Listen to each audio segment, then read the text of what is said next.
Mesdames et messieurs, bonjour à tous et bienvenue à Kin People. Sachez qu'à chaque fois, c'est un véritable plaisir de vous retrouver autour de ce magazine qui s'est donné comme objectif de parler non seulement de Kinshasa, mais aussi de ceux et de celles qui en font le bonheur.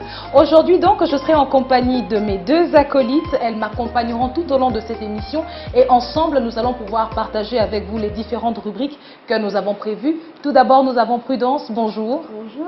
Bienvenue encore sur ce plateau de Kin People. Et j'ai cru comprendre que tu avais fait un petit déplacement. À Lubumbashi, oui, c'est ma première fois à Lubumbashi. Ça va, j'ai bien aimé, mais j'ai préféré Kinshasa.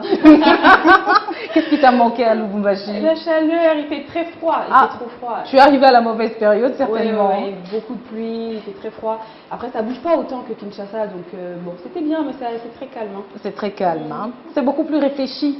Et vous comprendrez que donc ce n'est pas une petite fille très sage. On passe donc à notre deuxième intervenante qui est avec nous aujourd'hui. Il s'agit donc de Karine Moutaali. Bonjour. Bonjour à toi Christelle, bonjour Prudence. Et merci de nous rejoindre sur ce plateau de Kin People. Et je te repose la même question. Est-ce que tu as déjà été à Lubumbashi? Tout d'abord, je suis ravie d'être avec vous les dames. Vous êtes superbes. On te retourne le compliment. Oui.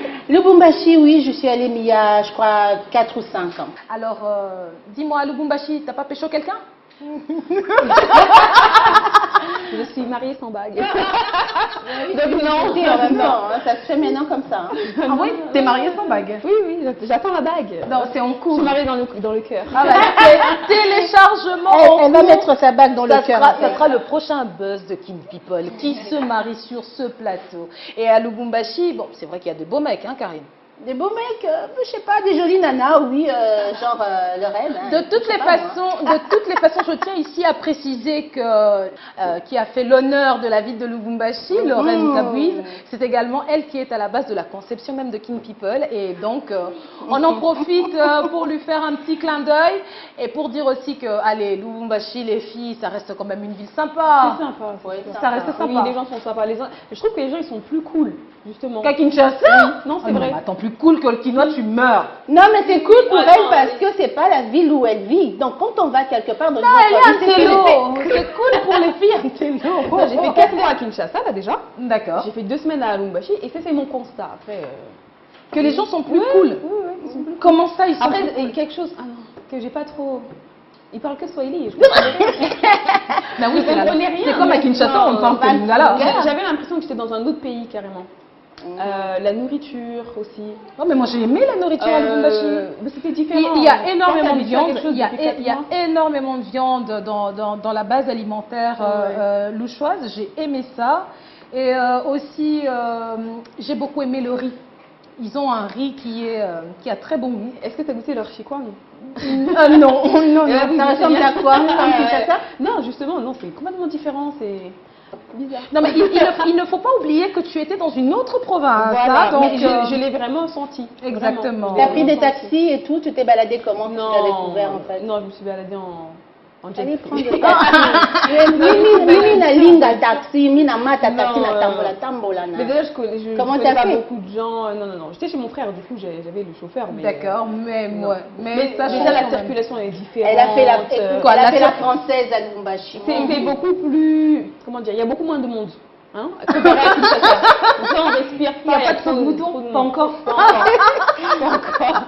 Mais il y a beaucoup moins de gens. On circule plus librement. Exactement, oui. Voilà. C'est ce qu'on constate évidemment dans les provinces. La circulation est beaucoup plus fluide. Donc, du coup, c'est plus reposant. Exact. C'est moins stressant. Voilà, c'est moins stressant, beaucoup plus reposant. Des motos aussi, hein. Oui. Ouais, quand même.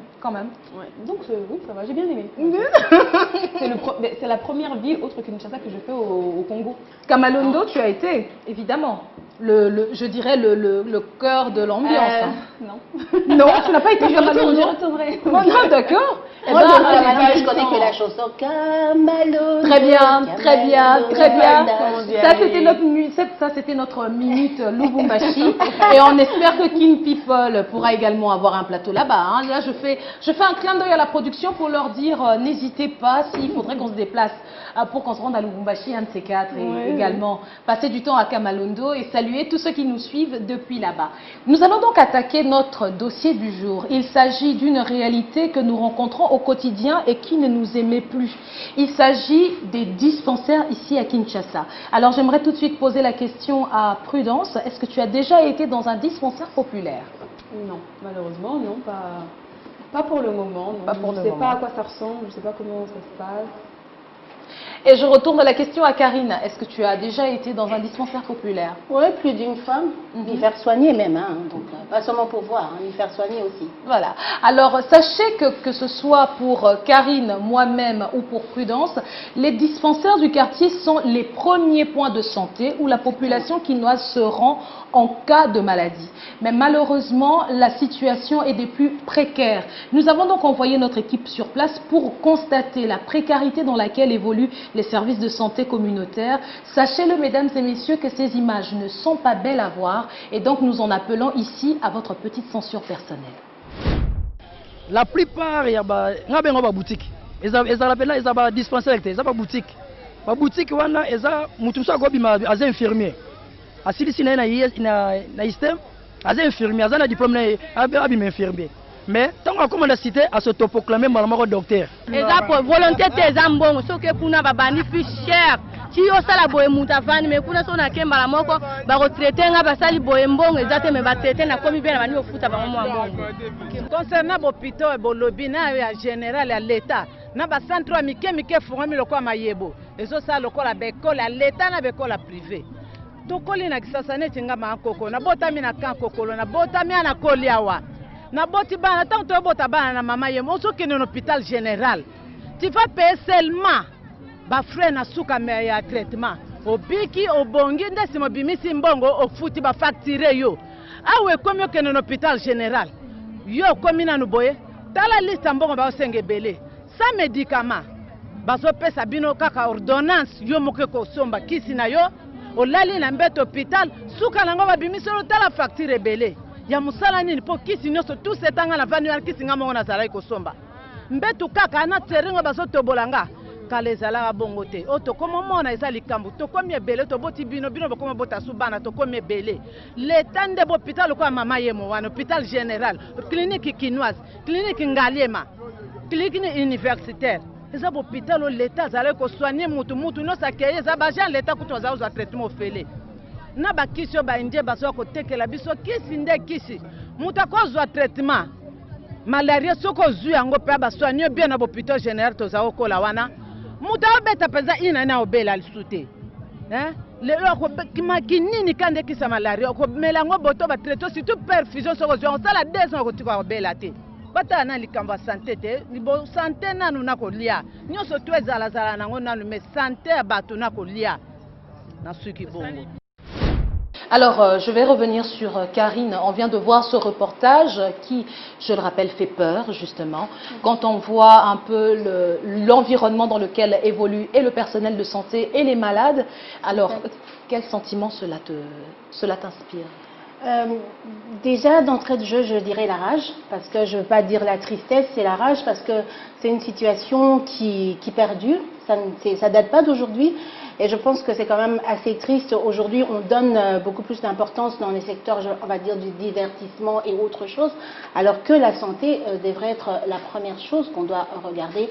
Et c'est vrai qu'aujourd'hui, on va dire, j'ai pas envie de le dire, mais les hommes politiques reprennent cela seulement pendant un certain temps, quand c'est des campagnes, etc., pour venir faire quelque chose. Mais pendant toute cette période où il n'y a pas de campagne, où sont ces personnes-là? Et moi, je pense que c'est quand même assez triste et désolant pour ce pays. Surtout que moi, ça me donne ces sentiments de rage, en tout cas. Oui, ça interpelle effectivement lorsque l'on regarde ces images, un personnel hospitalier qui est parfois accusé de ne pas faire preuve de compétences nécessaires, du matériel qui est à la fois vétuste ou alors complètement obsolète, ou alors des services, une prise en charge qui laisse vraiment à désirer. Prudence, toi qui as vraiment un regard extérieur, quand tu vois ces images, qu'est-ce que cela t'inspire?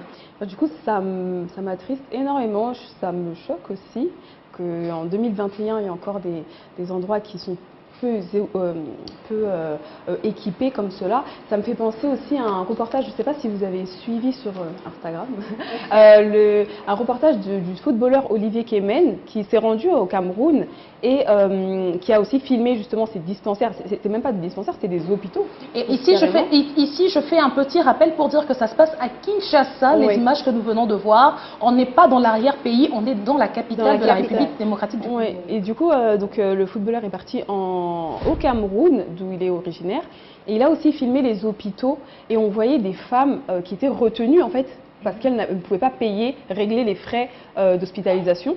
Donc il a créé une cagnotte qu'il a mis en place, et il a pu récolter des fonds pour pouvoir libérer une dizaine, une quinzaine de femmes qui venaient d'accoucher, qui étaient retenues. Du coup, ça me fait penser à ça, et je vois que c'est pas qu'à Kinshasa, ça va beaucoup plus loin que c'est une maladie quoi. Qui touche le continent. Oui, Voilà. oui, donc après, je sais, bon, la solution qu'il avait trouvée, c'était de mettre en place une cagnotte, mais je pense que voilà, il y a plusieurs, il faudrait explorer les différentes solutions qui s'ouvrent à nous pour pouvoir régler ce problème. Parce que... Oui, différentes solutions, notamment l'appel également aux autorités compétentes, mais ne pas seulement s'arrêter là. Et dans Kin People, il va également être question dans les prochains numéros de vous présenter aussi des entrepreneurs qui justement essayent de faire reculer les marges de la pauvreté et de la précarité dans les milieux sanitaires, et surtout que je le rappelle que nous sommes dans un contexte de crise sanitaire mondiale, et comme vous le savez, nous en sommes déjà à la deuxième phase, deuxième vague de la Covid-19, et donc ces centres de santé devraient également être suffisamment équipés, notamment pour faire respecter ne serait-ce que les gestes barrières, parce que comme on l'a vu, cela laisse énormément à désirer, Karine. Très bien, mais ce que je voulais dire quand même, c'est ce qui est, on va dire, ironique dans tout ça.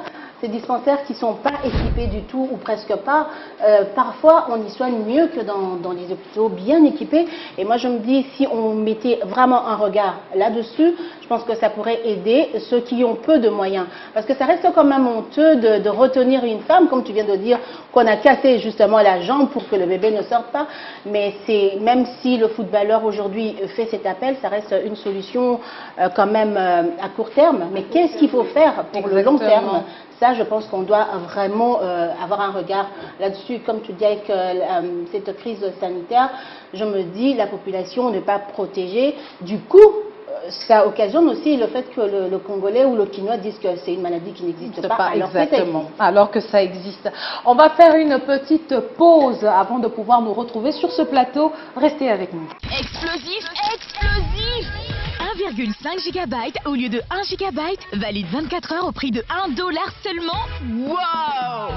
Africell est toujours le premier à vous proposer un large choix de ses forfaits originaux et excellents qui s'adaptent à vos besoins. 1,5 GB à $1. Profitez dès maintenant des avantages exceptionnels et du meilleur de l'internet grâce au forfait explosif d'Africell. Obtenez 1,5 GB au lieu de 1 GB, valide 24 heures à $1 seulement. Waouh! C'est explosif!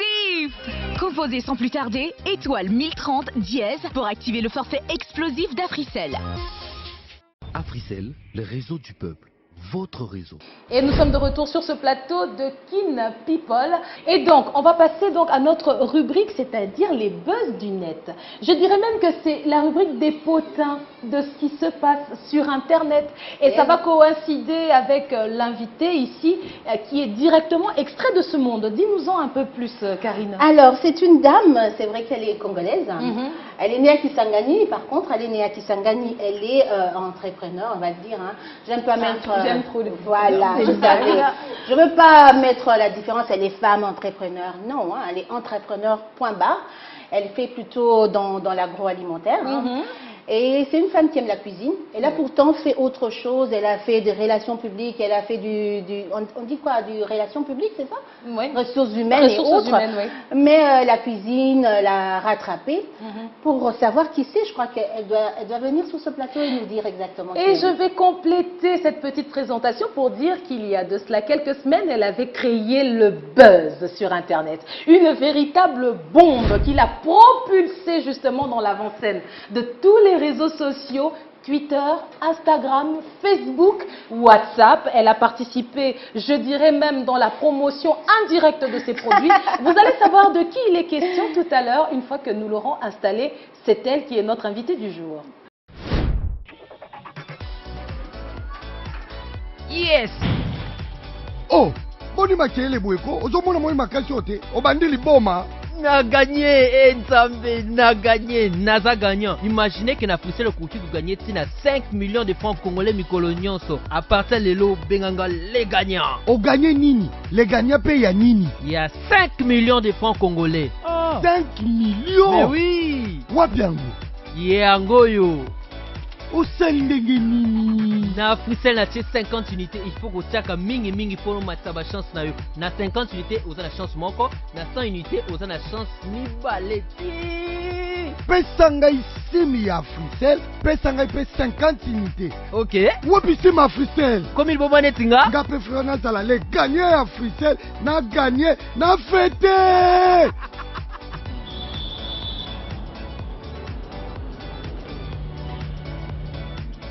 Pesanga sima Africell. Bonjour monsieur. Si elle a 50 unités, si elle a les sous 50 unités, Ok. baki si elle a 100 unités, et ça les 5 millions. Les gagnants les lots, ils ont gagné. Africell, le réseau du peuple, votre réseau.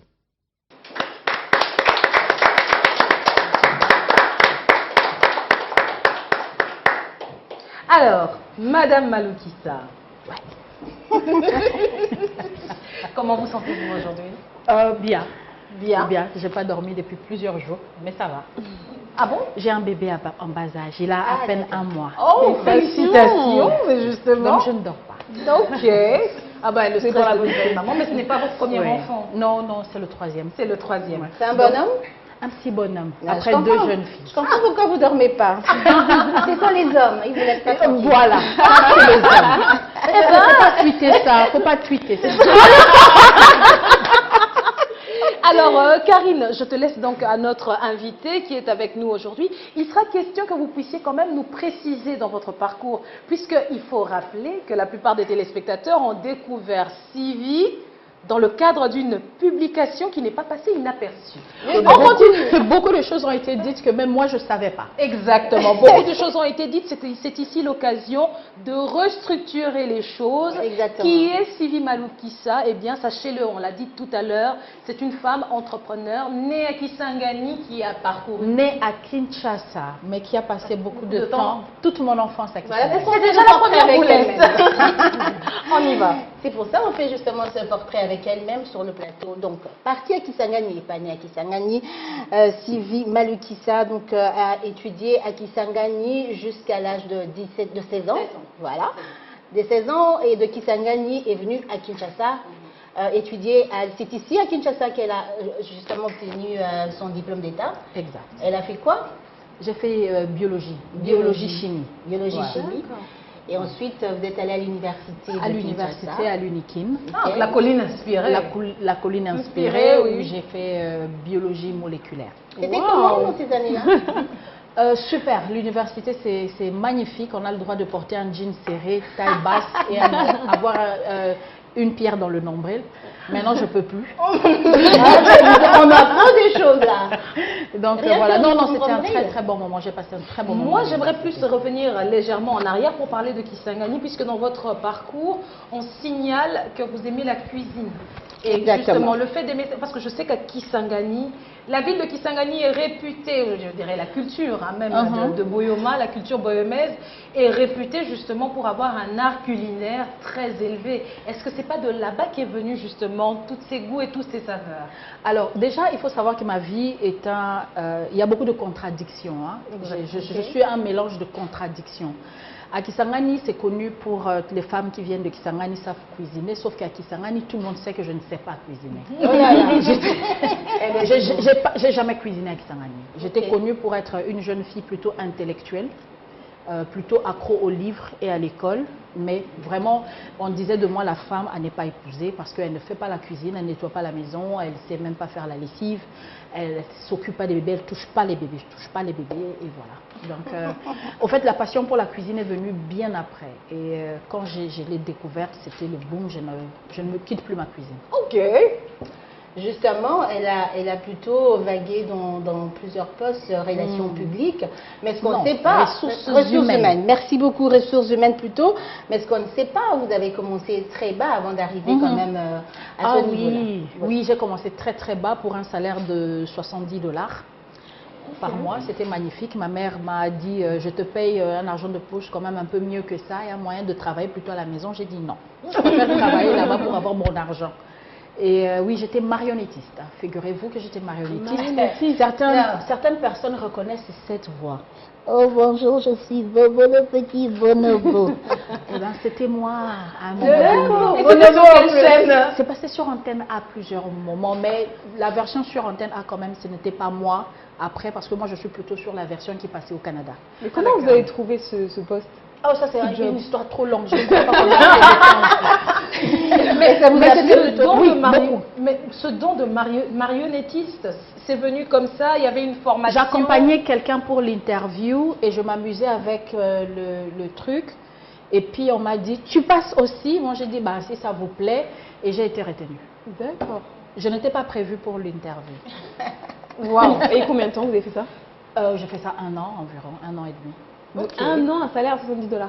Ouais. D'accord. C'est magnifique. On continue. Donc là où on va parler, c'est vrai que vous avez fait, vous vous êtes baladé dans plusieurs entreprises, mais finalement vous vous dites non, je veux faire ce que moi j'aime, la cuisine, faire ce que vous faites aujourd'hui, les confitures qu'on a. Alors Manitech, 2013, l'aventure commence.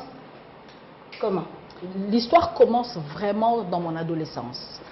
C'est la période où on est une jeune fille et tout, on commence à se rendre compte qu'on est quand même un peu jolie, on a des rondeurs. Et qui n'ont pas disparu avec le temps. Et ce jour-là, on me dit on va manger du poulet. Et ben le poulet il se balade là-bas, tu dois l'attraper. Et donc je cours pour attraper le poulet et tu as les garçons qui commencent à te draguer un peu, qui commencent à rire. Et c'est là où j'étais en rage.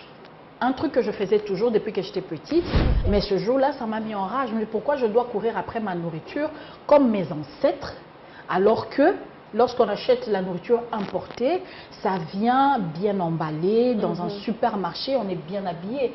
Et ça m'a énervée. Et donc, quand je commence à poser des questions autour de moi, les réponses que je reçois, c'est non, tu sais, nous, on est des Noirs, on ne crée pas d'entreprise, nous sommes des employés par excellence. Moi, j'ai dit non, je refuse. Moi, non, je refuse. Je suis pas. Et puis après, on dit non parce que les gens avec la tête que tu as là ne peuvent pas être des boss. Moi, je dis parce que la tête là, elle a quoi? Et puis après, on te dit que de toutes les façons, où est-ce que tu vas trouver l'argent? Parce que lorsque tu veux travailler, tu dois trouver l'argent. Et lorsqu'on vient d'une famille plutôt pas riche, mes parents sont fonctionnaires, ma mère est professeure d'université, une femme vraiment merveilleuse. Et on n'est pas riche. Et on te dit, tu trouves l'argent où pour entreprendre? Vraiment dans ta famille là, toute la famille, tu as vu quelqu'un entreprendre? Il n'y a pas, il y a une raison pour ça. Moi je dis, peut-être que ce n'est pas la bonne raison. Peut-être qu'il faut que quelqu'un commence l'histoire. Oui. Et puis après, il y a eu une prédication de mon pasteur où il disait que effectivement, si dans votre famille vous souffrez tellement, c'est peut-être parce que la première génération qui doit souffrir, c'est toi. Et puis moi j'ai dit, tiens, amen, ce sera moi. Ok, alléluia, ce sera moi. Voilà, je me lance. Et puis voilà. Et donc, lorsque tu mets tout ça ensemble, ça a fait qu'un jour, je me suis dit, ah oui, un élément très important. Ma mère est une scientifique aussi.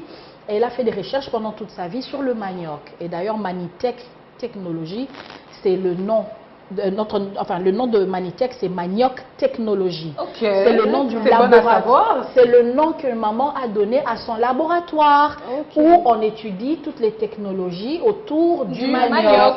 D'accord. Okay. Voilà. Et notamment donc, le fait de l'enrichir. L'enrichir et tout ça, toutes les transformations. On a parlé du chikwang tout à l'heure, comment élever le niveau de notre chikwang, la rendre industrielle, ce genre de choses. Et maman, elle a travaillé sur ça. Moi, je suis née, j'ai grandi dans un laboratoire. Et donc, pour honorer maman et pour que son histoire reste, j'ai pris le nom pour donner à l'entreprise. Comme ça, dans les années à venir, dans 50 ans, dans 100 ans, dans 200 ans, l'entreprise, elle sera toujours là. Et mes arrière petits-enfants diront toujours, ça c'est l'histoire de notre arrière-grand-mère. Donc voilà un peu Manitech, c'est l'histoire d'une famille, l'histoire d'une vie et d'une révolte intérieure. Okay. Donc voilà. Mais alors pourquoi s'être lancé essentiellement dans de la confiture? Parce que c'est ce que nous avons ici devant nous, de magnifiques pots de confiture, mais aussi de la moimbe, c'est-à-dire de la pâte d'arachide. Les confitures n'étaient pas dans le plan depuis le début. Les confitures n'ont jamais été dans mon plan de vie, je le dis tout de suite, jamais. Ça a toujours été du manioc? Le manioc et la pâte d'arachide, parce que le manioc et la pâte d'arachide ont été étudiés scientifiquement. Le manioc, ma mère évidemment, et moi j'ai contribué sur un chapitre de sa thèse. C'est une longue histoire. Maman a beaucoup énormément influencé. Évidemment, j'ai vécu avec elle toute ma vie. Je sais que je me marie. Et puis, et la pâte d'arachide aussi est le fruit d'un travail scientifique, de beaucoup de recherches, de pas moi seulement, mais d'une équipe aussi. D'ailleurs, on continue à travailler sur les recherches sur le manioc et la pâte d'arachide. Maintenant, là que je vous parle, il y a toute une équipe autour de maman qui continue à travailler et améliorer notre formule. Mais votre mère, elle faisait ça toute seule, c'est ça? Non, elle a une équipe, elle est professeure, elle a toute une équipe. D'accord. Il y a des étudiants, des chefs de travaux, il y a d'autres professeurs qui ont fait leur thèse sur le manioc sous sa coupe, mais tout ça pris ensemble, c'est ça les études sur le manioc. Wow, ok. Ouais. Et donc voilà. C'est une véritable bibliothèque. Voilà, c'est une vraie bibliothèque. Et donc les confitures, c'est un hasard, c'est une copine qui vient prendre le petit déjeuner chez moi. J'ai pas acheté plus de 3 pots de confiture dans ma vie. Et j'ai toujours fait mes confitures depuis l'âge de 8-9 ans. Et donc, cette copine, elle mange, elle dit « Waouh, c'est tellement bon, si tu les vends, j'achète. » Et j'ai commencé, elle n'a jamais acheté. Marie, si tu m'entends, j'ai dit à tout le monde que tu n'as jamais acheté, il faut acheter les confitures maintenant. C'est pas si avec de l'idée. Mais ça me fait penser au film sur Netflix, Self-Made, la femme qui a commencé à faire ses produits de capillaires. Elle vendait au marché, personne n'a acheté. Et aujourd'hui, il y a beaucoup de gens qui m'ont fait le parallélisme. Je n'ai pas vu le film, mais il y a beaucoup de gens qui m'ont dit la première femme millionnaire afro-américaine. Amen, ma soeur. Et ça me fait millionnaire congolaise. Amen, ma soeur. Elle vendait au marché, personne n'a acheté. Et après, elle est devenue la plus riche d'Amérique. Voilà un peu, vous avez fait le tour de mon histoire. Alors, Manitech, vous l'avez créé toute seule ou bien avec quelqu'un?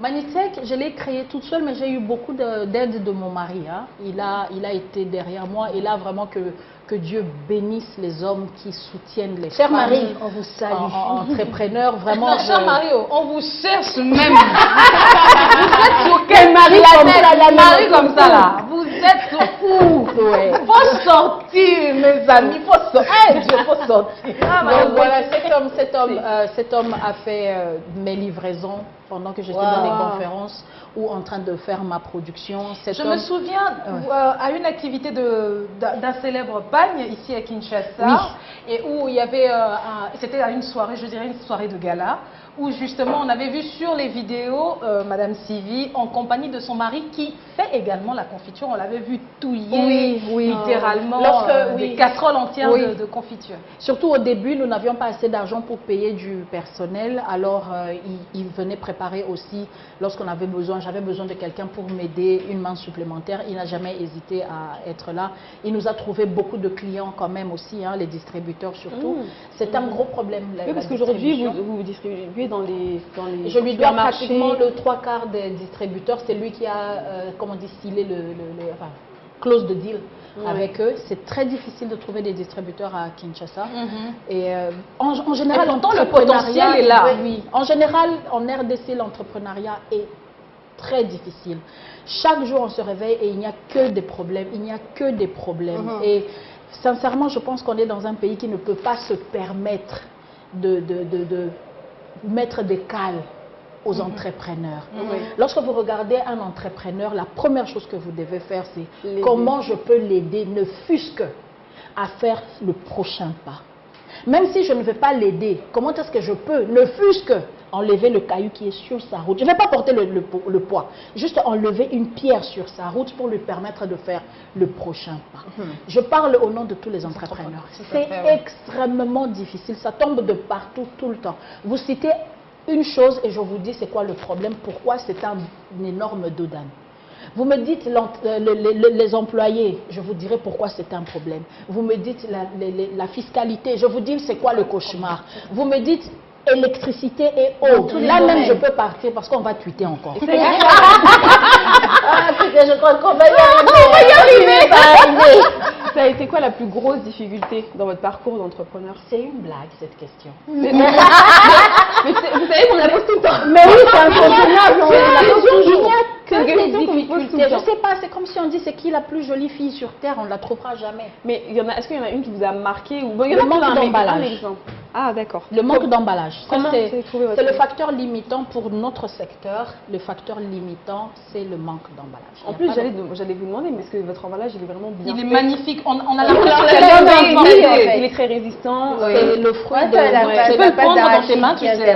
Non, tout à l'heure on l'a. C'est pas chaud. Tu l'as fait tomber, ça ne casse pas. Non, c'est de la bonne qualité. Oui, mais c'est le prix de beaucoup de sacrifices. Le prix de beaucoup de sacrifices, beaucoup de recherche.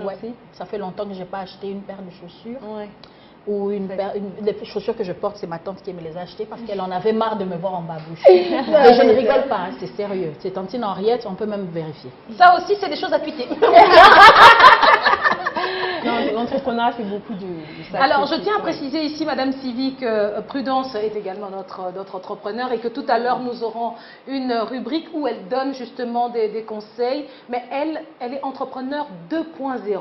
C'est-à-dire que son business, elle se déplace avec à la vitesse de l'Internet.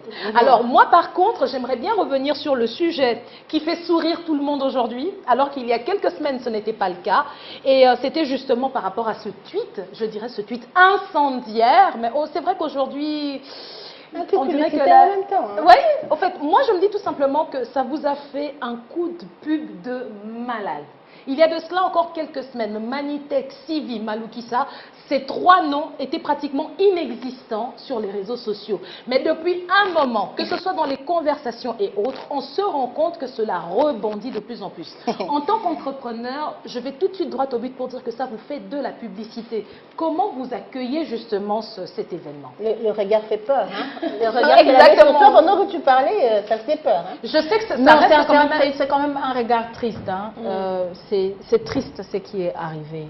Et je le dis vraiment avec peine dans le cœur, que le côté triste, ce n'est pas la pub. Personne n'aime pas la pub, tout le monde aime la pub. J'aurais donné tout pour qu'on fasse, pour moi, qu'on me fasse cette pub-là. J'aurais tout donné pour qu'on me fasse cette pub-là. Soit dit en passant, son tweet a généré plus de 1000 partages, plus de 1000 réactions. Ça prouve aussi que quand c'est négatif, on les partage. C'est là ma tristesse. Exactement. C'est là ma tristesse. Voilà. Et c'est vraiment ça ma tristesse. Je voudrais dire que ce qui est arrivé est malheureux. Okay? Je voudrais ici dire à tout le monde que j'ai expérimenté en live. La violence engendre la violence. En subissant une violence, je suis une maman avec un bébé d'à peine 15 jours dans les bras. J'ai encore les hormones de grossesse qui bouillonnent en moi. On a passé une journée très difficile. On est dans un embouteillage impossible et là, on se fait attaquer. Simplement parce que mon mari n'est pas congolais. On n'avait pas demandé ça. Et j'ai des petites filles qui posent des questions et je leur dis tout le temps qu'elles sont congolaises, que bientôt, peut-être qu'on va finalement arriver à 2 passeports et donc enfin elles seront congolaises comme moi, elles auront le passeport congolais. Et puis vous avez toutes ces personnes qui leur disent « rentrez chez vous ».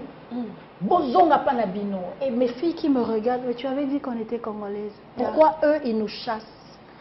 Je ne sais pas expliquer, je suis en rage, je baisse ma vitre, je veux réagir, mon mari m'attrape et dit si tu réagis, ils vont brûler la voiture avec nous dedans. Je remonte et donc ma colère, elle monte et puis malheureusement, je voulais juste attirer l'attention des gens sur ce danger sur la route qu'une petite étincelle et votre voiture est partie. Une petite étincelle et une vie est arrachée. Ok? On doit faire attention, on doit structurer les choses. Ok? Je ne voulais pas faire mal à quelqu'un, je ne voulais vraiment pas. Je voulais juste tirer l'attention sur ce problème, malheureusement. Lorsqu'on est en rage, on dit des choses qu'on regrette après. Les mots dépassent la pensée. Voilà. Ouais. Ce tweet a fait 10 minutes sur ma page, je le dis, 10 minutes sur ma page. La première chose que j'ai fait, je l'ai retiré quand je me suis rendu compte que c'était quand même un peu dur. Et une amie m'a dit, Sylvie, là tu es un peu dur. Donc j'ai enlevé le tweet 10 minutes après. Mais lorsque j'ai parlé entrepreneuriat, lorsque je parle des dangers, des problèmes sur les emballages, lorsque je motive tout le monde à investir dans les emballages, ou du moins à se mettre ensemble pour acheter ensemble de manière à ce que ça nous coûte moins cher, on ne partage pas mes publications. J'ai à peine 3 partages, j'ai 2 likes et un commentaire, c'est génial. C'est tout ce que j'ai. Mais le jour où je fais juste un « j'en ai marre », c'est là que le monde entier... Mais une chose qui me réjouit, c'est que j'ai compris que nous avons une très grosse force de frappe sur les réseaux sociaux. Ça serait génial si on peut, à partir de maintenant, utiliser la même force pour commencer à propulser les professionnels. Exactement, tout à fait. J'aimerais parler de certaines de mes amies qui sont dans la restauration, qui sont dans la fabrication des jus, qui sont dans les confitures comme moi. J'aimerais qu'on parle de... Moi, sur ma page, vous allez trouver, il y a mes confitures et il y a les confitures des autres. Hein. Parce que vous avez une association déjà? Oui, j'ai créé une association avec des producteurs comme on a du yaourt frais local avec du bon fromage frais de Goma. On a du on a tellement de choses dont on doit parler. On a tellement plus important que ça. On a des employés qui ont besoin des compétences. Nous devons motiver, nous devons faire de la pression pour que nos institutions éducationnelles commencent à former des personnes capables de travailler dans une entreprise industrielle. Des gens capables de fabriquer des machines, de les réparer. Nous devons avoir des personnes qui sont des bons comptables, des bons fiscalistes, etc., etc. Nous avons besoin de plombiers. Parfois des métiers tellement simples que tu te demandes comment ça se fait que je ne les trouve pas. Ça, ce sont des sujets importants. Tweetons comme on veut, tweetons sur ces sujets. C'est tellement important. C'est ça qui va nous faire sortir, nous tous, de la misère dans laquelle on est. On a un pays tellement riche. Et il a juste besoin que nous puissions tweeter suffisamment pour faire connaître le bon côté de la RDC. Je tiens à préciser qu'aujourd'hui, Manitech a vous avez maintenant près de 9 saveurs de confiture. On en avait 17, j'ai supprimé certaines, on en a 14. 14 saveurs, donc c'est encore moi qui suis en retard. Et donc, je précise que tous ces fruits sont made in Congo et même la confiture de fraises. Même la confiture de fraises est locale. J'ai jamais vu de fraises depuis que je suis arrivée. Oh, elles sont magnifiques. Elles sont magnifiques. Mais vous bénissez Dieu quand vous goûtez, vous bénissez Dieu pour le magnifique pays que nous avons. Nous avons des fraises à l'est du pays, vers Goma, Bukavu. Il y a de bonnes fraises dans le Katanga et en Banzango. Elle était à Lubumbashi. Je n'ai jamais vu. Il y en a. Donc vous faites venir à Kinshasa? Oui. Parce que déjà ici, quand il faut acheter des fraises, c'est pas non, ça coûte un bras. Non, oui, ça coûte un bras. Le bras et la moitié de la jambe. Voilà. D'accord. Ça coûte cher les fraises. Mais les confitures sont complètement locales, même la fraise. Pourquoi j'insiste sur le fait que vous avez aujourd'hui 14 saveurs? C'est pour dire qu'effectivement, c'est déjà autant de coopératives qui produisent des fruits et donc qui bénéficient à large échelle de revenus qui sont stables. Parce que vu que les confitures se consomment, et donc vous devenez un de leurs partenaires. Et donc là, nous sommes tout de suite dans de l'agribusiness pratiquement. On est carrément dans l'agribusiness et je suis surtout fière de la manière que nous achetons les arachides et l'ananas. Parce que les ananas, nous achetons directement chez les fermiers. Nous travaillons aujourd'hui directement avec 7 fermiers différents, qui sont connus d'ailleurs à Kinshasa, parce que c'est eux qui nous remplissent. Et ce sont des personnes capables d'emmener des très grands et des très beaux ananas. Il y a vraiment un potentiel. Je suis en train de chercher désespérément des gens qui font les mangues. Vous savez que, par exemple, on m'a parlé de ça aussi. Vous savez que cette année, le Sénégal va produire 70 milliards. C'est ça, 70 millions non, 70 milliards, non, 70 millions de tonnes. Les chiffres commencent à danser dans ma tête tellement ils m'ont fait peur de mangue. Ok, c'est 70 000 millions, quelque chose comme ça, de tonnes de mangue. Notre pays est plus grand que ça. Ouais. Notre terre est mieux que ça. Eux, ils sont pratiquement au Sahel, une partie de leur pays est en désert. Chez nous, il n'y a pas un seul désert. Ok. On a une cuvette centrale où il est possible de pouvoir récolter toute l'année. En fait, pendant que le nord récolte, le sud moissonne. Pendant que le sud récolte, le nord est en train d'ensemencer. Et la cuvette centrale peut moissonner et s'aimer toute l'année. Et la machine tourne, on ne s'arrête pas. Voilà. Imaginez la quantité de confiture de mangue qu'on va faire. Donc voilà, c'est... voilà le beau côté de la RDC et c'est ce beau côté-là que moi j'ai envie que nous puissions commencer à vendre. C'est quoi le produit que vous vendez le plus? C'est la quel fruit? L'ananas. L'ananas, c'est le tout-terrain, c'est celui que tout le monde aime. Exactement. C'est le chouchou de tout le monde. Ça rate rarement. À chaque fois que quelqu'un dit je n'aime pas l'ananas, je fais oh. C'est la première donc je ne le fais pas. Non, c'est l'ananas et évidemment la pâte d'arachide, c'est notre. Non, la pâte d'arachide, c'est un produit local qui est très national. Voilà, ancré dans nos traditions. C'est un peu comme le foufou. Hein? Voilà, la pâte d'arachide. Et le fondue aussi. Et je précise, notre pâte d'arachide a exactement le même goût, un peu plus que celui que vous trouvez au marché. C'est la pâte d'arachide de chaque jour, sauf que au laboratoire avec maman et toute son équipe, il y a quand même 2 professeurs derrière cette pâte d'arachide là. Oui. J'ai envie de voir ce laboratoire. En chemise blanche aussi et tout. Moi ça fait longtemps que je ne suis plus en chemise blanche. J'aimerais bien voir ça. Mais ma mère, oui, elle est encore là chaque semaine. Okay. 7 ans après, puisque l'aventure a commencé à structurer en 2013. 7 ans, 8 ans même, on est en 2021. Comment ça se comporte sur le marché? Vous arrivez à en vivre? Est-ce que c'est à la portée de tout le monde? Comment ça se comporte un peu? Alors, ça se comporte plutôt pas mal. On a de plus en plus de personnes qui nous reconnaissent, qui nous aiment, qui restent fidèles aux produits. Mais il faut savoir que l'entrepreneuriat est dur en RDC. Hein. Nous n'avons pas d'argent. Contrairement à ce que beaucoup ont raconté, que j'étais financée par je ne sais pas moi qui. Et non, il n'y a pas d'argent. Vous avez financé tout toute seule? Oui, on est tout seul, mon mari m'a aidé. Et je tiens ici à dire que le Seigneur vous donne l'argent que tout le monde pense que vous avez. Amen. C'est la prière, voilà. Amen. Pas ça. Voilà, je pense que nous avons fait le tour de la question avec Madame Sylvie. Ce sera également l'occasion pour nous de passer directement à la rubrique qu'anime Prudence. Prudence aussi, qui est entrepreneur et qui, la dernière fois, nous avait fait la présentation des maillots de bain qui sont faits dans des imprimés du pagne africain. Absolument une merveille. Alors Prudence, aujourd'hui on t'a encore avec nous. Ça tombe bien, vous serez donc 2 entrepreneurs et nous 2 chroniqueuses. C'est vrai qu'on est un peu à l'extrême. On est des acheteurs aussi en même temps. Exactement, on est des acheteurs potentiels. Eh bien Prudence, qu'est-ce que tu nous as réservé aujourd'hui? Alors aujourd'hui, on va parler de comment déléguer, parce qu'on me demande beaucoup. Je suis ici au Congo, mais si vous allez sur mon site, vous pouvez quand même commander, recevoir votre maillot de bain. Si vous voulez le changer, quelqu'un vous répond, vous renvoyez le maillot de bain. Voilà, tout se fait automatiquement, tout est automatisé. Alors on me demande souvent comment ça se fait, comment je fais en étant ici, que mon business continue à tourner. Alors aujourd'hui, on va parler de ça, comment déléguer, pourquoi déléguer, qu'est-ce que vous avez délégué vous dans votre entreprise. Je te signale qu'elle a été directrice de ressources humaines, c'est-à-dire que la délégature, elle sait quelque chose.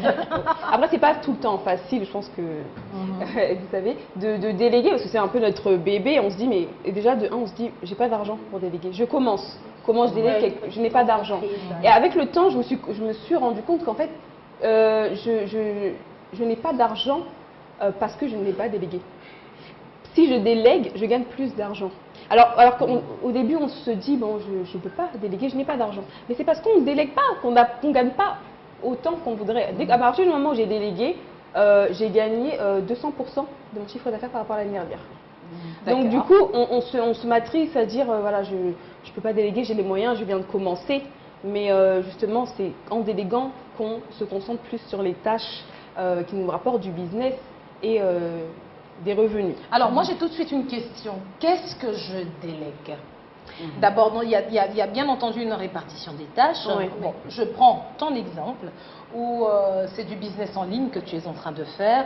Qu'est-ce que tu délègues et bien sûr, quel est le cœur de ton business? Parce qu'évidemment, le cœur, tu le gardes, mais pour ceux qui, je dirais le cœur et le cerveau, mais pour ce qui est des reins et poumons, on peut encore déléguer. Il faut déléguer les tâches qui ne nous rapportent pas de business, qui ne nous rapportent pas d'argent, des tâches facilement délégables, qu'on peut répondre à des emails par voilà, exemple. qu'on peut facilement apprendre aux personnes à qui on délègue, et des personnes qui nous des tâches qui nous rapportent rien, comme répondre aux mails, poster sur Instagram, répondre aux DM, répondre aux commentaires. Ça, ce sont des tâches qui nous font perdre du temps et qui ne convertissent pas en vente. Du coup, c'est ces tâches-là qu'il faut déjà déléguer. Donc moi, j'ai délégué tout ce qui est réseaux sociaux. Donc si vous allez sur mon Instagram de maillot de bain et que vous demandez, que vous posez une question par rapport à un maillot de bain, j'ai quelqu'un qui répond pour moi.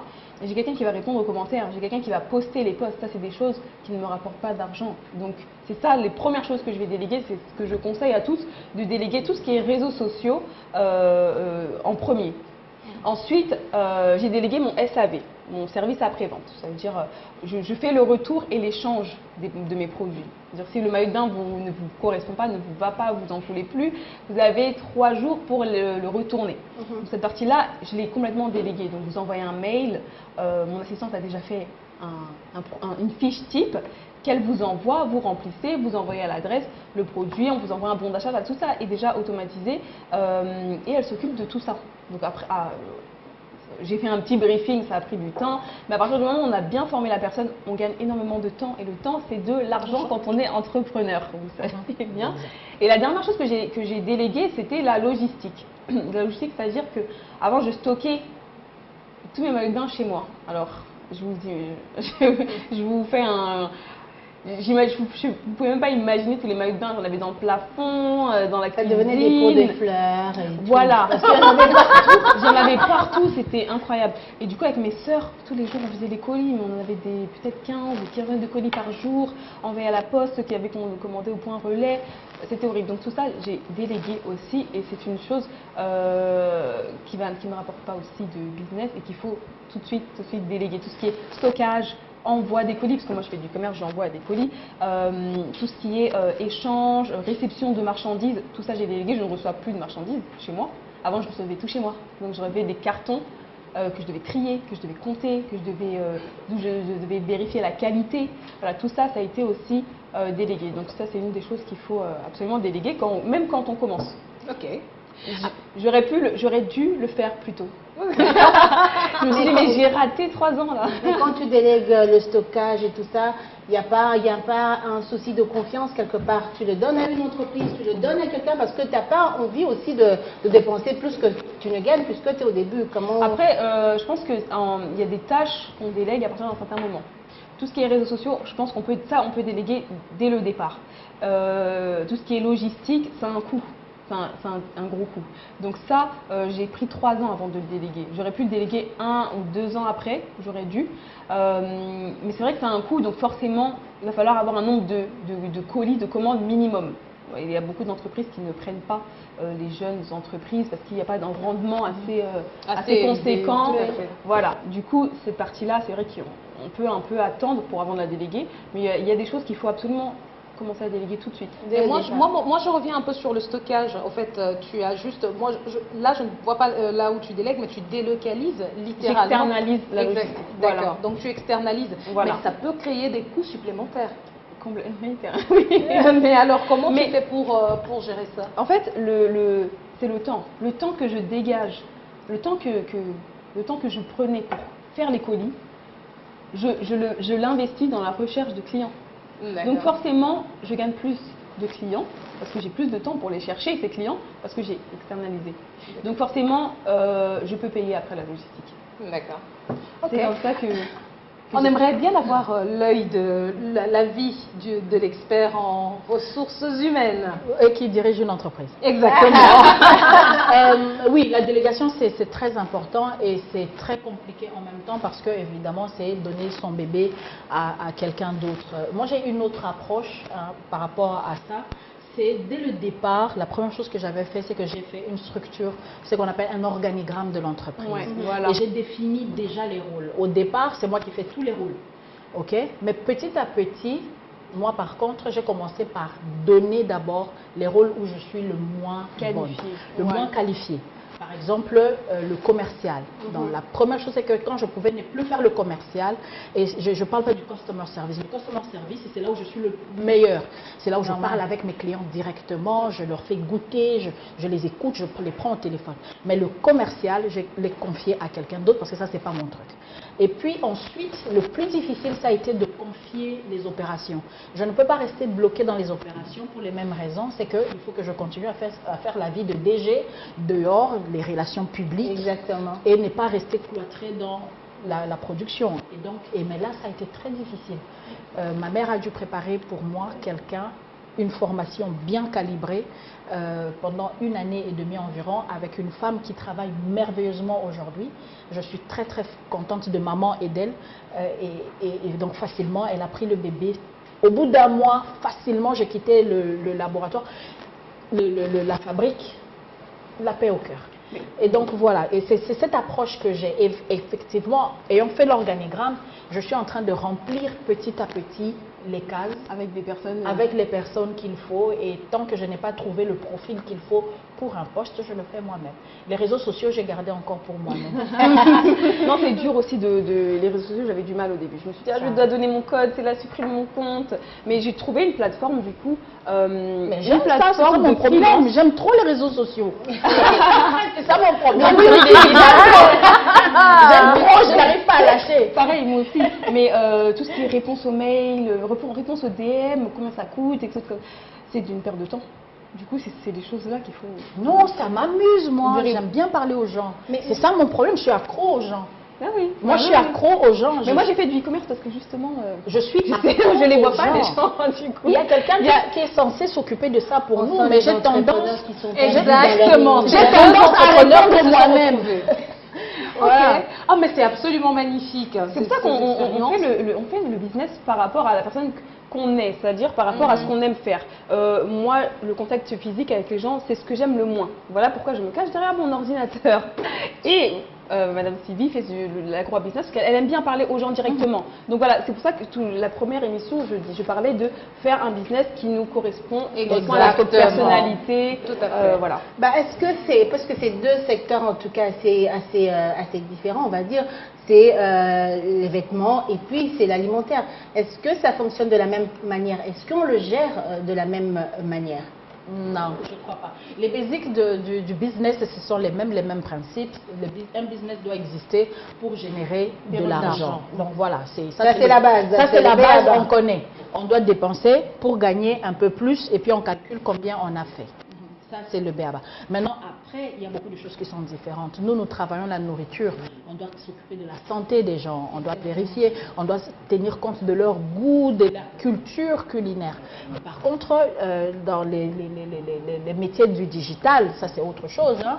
C'est beaucoup plus sur... Et puis elle, c'est des maillots de bain. Voilà. Donc c'est plus dans un cadre de diversité. On suit la tendance. On suit la tendance. Les confitures, ce sont des confitures. Il n'y a pas de tendance. Confiture de fraises du matin au soir. Il n'y a pas de tendance. Il n'y a pas de tendance dedans. Je te poser une question. Les triquinis, tu les as déjà?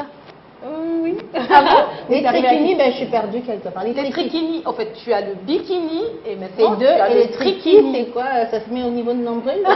Non, les je demande chance. Non, on n'a pas encore commencé à faire des triquinis. Je fais que des 1 pièce et des 2 pièces. Vraiment, depuis j'attends, c'est quoi là? C'est pour les grosses, c'est pour les moments, c'est pour le bras, j'ai envie de savoir. Non.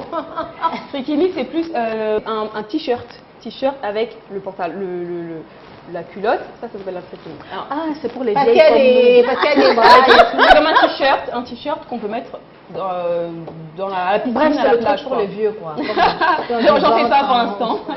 Voilà, pas pour le moment. Très bien, mais en tout cas, je suis déjà demandeuse de triquini parce que je sais que c'est... Moi aussi, c'est pour pécho. On doit vraiment s'adapter à la tendance. Mesdames, merci infiniment d'avoir été des nôtres, Madame Sylvie Maloukissa. C'était un véritable plaisir. Un plaisir d'autant plus partagé puisque nous aurons, chacune d'entre nous va repartir avec un de ces magnifiques pots. Une façon pour nous de dire que nous boycottons le boycott. Voilà. Mesdames et messieurs, n'hésitez donc pas à rajouter une touche de saveur tout à fait authentique en vous fournissant de ces magnifiques, que dis-je, de ces délicieuses confitures qui sont faites essentiellement avec des fruits congolais. Tout est congolais. Il y a même cette petite touche d'originalité avec une feuille de raclette. Oui, et il y a notre cœur, notre coup de cœur. Ce sont les femmes maraîchères. Exactement. Elles nous nourrissent et elles nous accompagnent sur chaque pot de manitec. Il y a une femme maraîchère. On les aime du fond du cœur. Voilà, une véritable dédicace à toutes ces femmes qui travaillent la terre, mais aussi une dédicace pour vos papilles chaque matin. Kin People s'arrête ici pour aujourd'hui. C'était un plaisir que de partager avec vous ce moment.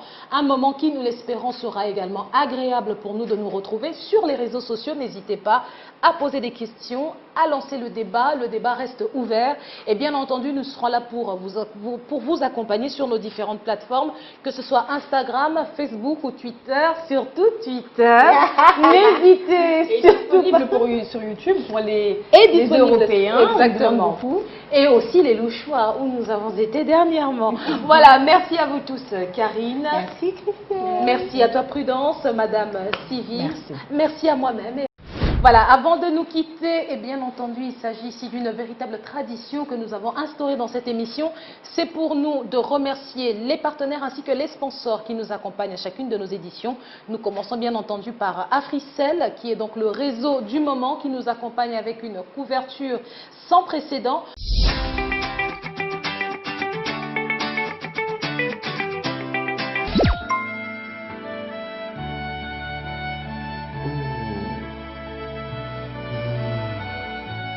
Yaya, bono tsigali boy.